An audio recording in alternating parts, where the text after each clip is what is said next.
Assalamualaikum warahmatullahi wabarakatuh. Salam sejahtera bagi semuanya. Perkenalkan, nama saya Muhammad Mirza dari Fakultas Keguruan Ilmu Pendidikan Universitas Shah Kuala.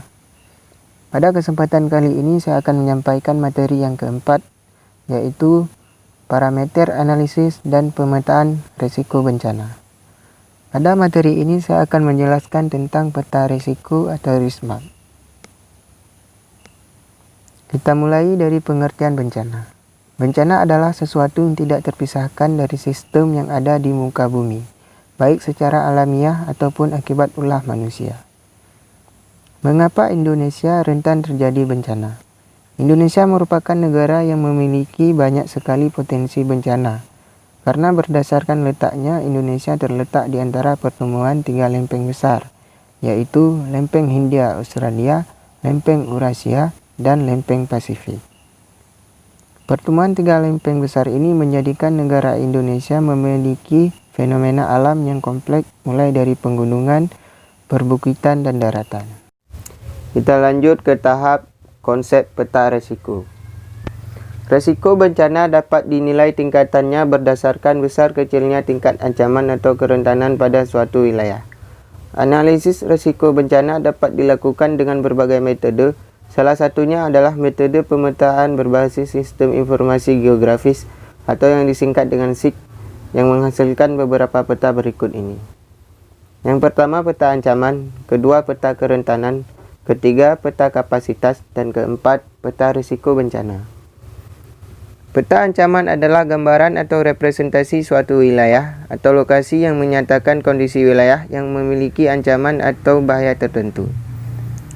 Peta kerentanan adalah gambaran atau representasi suatu wilayah atau lokasi yang menyatakan kondisi wilayah yang memiliki kerentanan tertentu pada aset-aset penghidupan dan kehidupan yang dimiliki yang dapat mengakibatkan bencana. Peta kapasitas adalah gambaran atau representasi suatu wilayah atau lokasi yang menyatakan kondisi wilayah yang memiliki suatu kapasitas tertentu yang dapat mengurangi risiko bencana.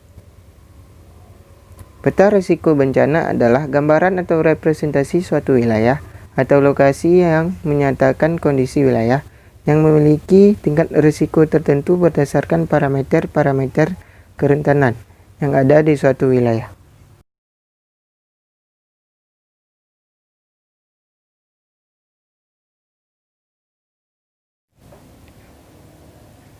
Dalam metode analisis risiko dengan menggunakan GIS untuk menghasilkan peta risiko, yang paling utama adalah pemilihan parameter dan indikator masing-masing analisis risiko, yaitu analisis ancaman gempa, analisis ancaman banjir, parameter ancaman longsor, parameter kerentanan, parameter kapasitas.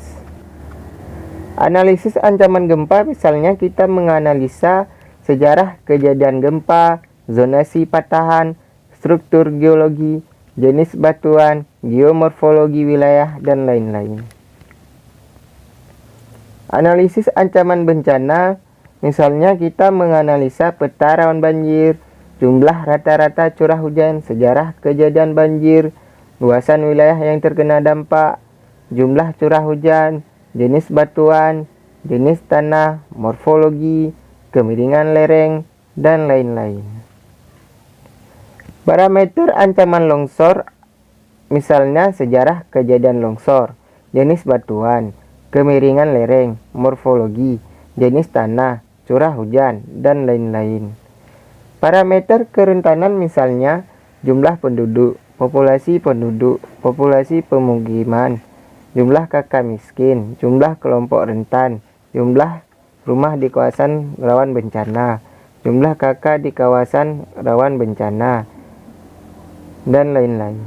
Parameter kapasitas, misalnya jumlah tenaga kesehatan, jumlah sarana kesehatan, jumlah penduduk yang sekolah, jumlah sekolah, desa yang punya kebijakan PB, desa yang pernah mendapat pelatihan PB, keberadaan organisasi PB di masyarakat, keberadaan alat peringatan dini, dan lain-lain.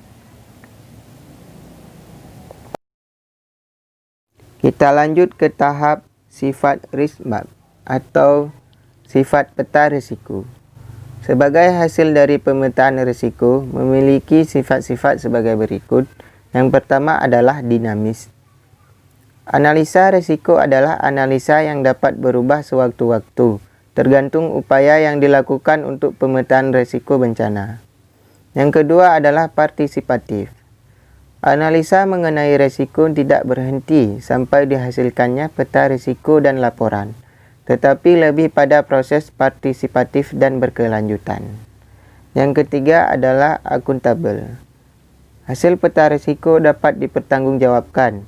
Data-data yang diperoleh dari seluruh instansi harus melalui proses validasi dan dapat dipertanggungjawabkan kebenarannya, sehingga analisa risiko bisa berkelanjutan. Kita lanjut ke tahap manfaat risk map atau manfaat peta risiko. 1. Terpetakannya sebaran-sebaran ancaman yang ada, kondisi kerentanan dan kapasitas aset penghidupan dan kehidupan masyarakat, seperti aset alam, aset ekonomi, aset manusia, aset infrastruktur, dan aset sosial yang berada di daerah rawan bencana. 2. Sebagai alat analisis risiko bencana berbasis spasial dan database, meliputi ancaman dan analisis kerentanan dan analisis kapasitas dari masing ancaman yang ada di suatu wilayah. Kita lanjut ke tahap metodologi peta risiko. Penyusunan peta risiko bencana dilandaskan pada formula yang disepakati dalam Higher Framework yang memasukkan parameter ancaman, kerentanan dan kapasitas dengan melakukan penyusunan database pada setiap komponen-komponen dan memilah data berdasarkan parameter-parameter yang ditentukan yang diformulasikan ke dalam rumus risiko bencana sama dengan ancaman kali kerentanan atau kapasitas. Kita lanjut ke tahap yang terakhir, yaitu tahapan penyusunan risiko bencana. Tahapan penyusunan risiko bencana ada 10. 1. Studi literatur dan pengumpulan data sekunder, seperti buku, jurnal, kode data, peta dasar, peta geologi, peta tata guna lahan, peta tanah, peta morfologi, dan demografi dan monografi. 2.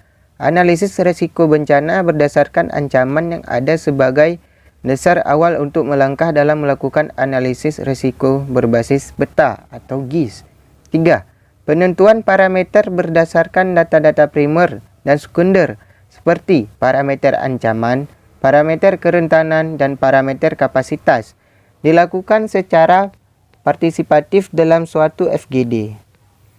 Apa itu FGD? FGD adalah suatu proses pengumpulan data dan informasi yang sistematis mengenai suatu permasalahan tertentu yang sangat spesifik melalui diskusi kelompok. Kita lanjut ke nomor 4. 4. Pengambilan data primer di lapangan. 5. Penyusunan database dan data spasial dalam sistem informasi geografis. 6. Scoring dan pembobotan pada setiap parameter. Apa itu scoring? Scoring adalah melakukan operasi matematika dengan perkalian antara bobot dan nilai kelas yang telah dibuat. 7. Pembuatan peta tematik dengan metode tumpang susun atau overlay, meliputi peta ancaman, peta kerentanan, dan peta kapasitas. 8. Pembuatan peta risiko bencana dengan metode tumpang susun dari total ancaman, total kerentanan, dan total kapasitas. 9. Diseminasi kepada semua pihak dalam suatu FGD. 10. Publikasi dan evaluasi dalam suatu kegiatan seminar hasil.